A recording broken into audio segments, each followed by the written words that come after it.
স্বাগতম জনাইছো মোৰ চেনেলটোত আনিটি ভিডিঅ'লৈ। আজি মই চানা দাইলৰ ৰেচিপি এটা লৈ আহিছো।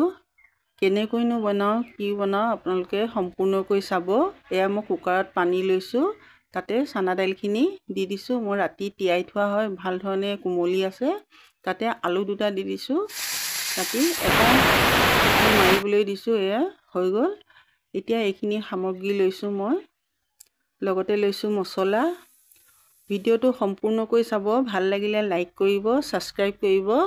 মই কেনেকৈনো বনাও আপোনালোকে এবাৰ তেনেকৈ বনাই খাই চাব, ভাল লাগিলে কমেণ্ট এটা দিবলৈ নাপাহৰিব। এয়া মই গেছত কেৰাহী এখন উঠাই সৰিয়হৰ তেল দিছো, তাতে 1 চামুচ জিৰা ফুটুৱাই লৈছো, লগতে শুকান জলকীয়া দুটা দিছিলো। এয়া পিঁয়াজখিনি দি মই ভাজিছো অকণমান ৰঙচুৱাকৈ। তাতে যোগ কৰি দিছো কেঁচা জলকীয়া, লগতে তেজপাত দুখিলা। অকণমান ভাজি মই নহৰু আদা পেষ্টখিনি দি দিছো। এয়া লগতে দিব নালাগে পিঁয়াজৰ লগতে, এয়া মই পাছত দিছো। এয়া লৰাই দিছো, অকণ ৰঙচুৱাকৈ ভাজিছো। লগতে এয়া বিলাহী দি দিছো। বিলাহী 3টা মই সৰু সৰুকৈ কাটি লৈছিলো। সোৱাদ অনুসৰি নিমখ দিছো, আকৌ লৰাই দিছো মই। এতিয়া মছলাখিনি দিব লৈছো। এইখিনি কি মছলা ব্যৱহাৰ কৰিছো মই এয়া লিখি দিছো ওপৰত। এতিয়া ভাল ধৰণে লৰাই তল ওপৰ কৰি তাতে অলপমান মই পানী দি মছলাখিনি ভালকৈ সিজিবলৈ দিছো আৰু বিলাহীখিনি লগতে।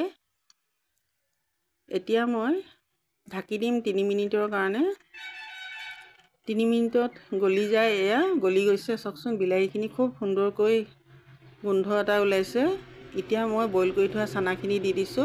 পানীখিনি এতিয়া ব্যৱহাৰ নকৰো, চানাখিনি ফ্ৰাই কৰি লৈছো প্ৰথমে। খুব ধুনীয়াকৈ লৰাই দিছো তল ওপৰ কৰি। এনেকৈ লৰাই দিব লাগে, পাছত ব্যৱহাৰ কৰিম পানীখিনি। খাবলৈ খুব সুন্দৰ হয়, ইমান ধুনীয়া হয়। এবাৰ বনাই খালে বাৰে বাৰে খাই থাকিব মন যাব। এয়া মোৰ হৈ গৈছে 2 মিনিট। এতিয়া মই চানাৰ পানীখিনি দিছো এয়া আকৌ লৰাই দিছো। এতিয়া মই 5 মিনিটৰ কাৰণে উতলিবলৈ দিলো। এতিয়া উতল অহাৰ পিছত মই ঘিউ 1 চামুচ দি দিছো, লগতে ধনিয়া পাত যোগ কৰি দিছো।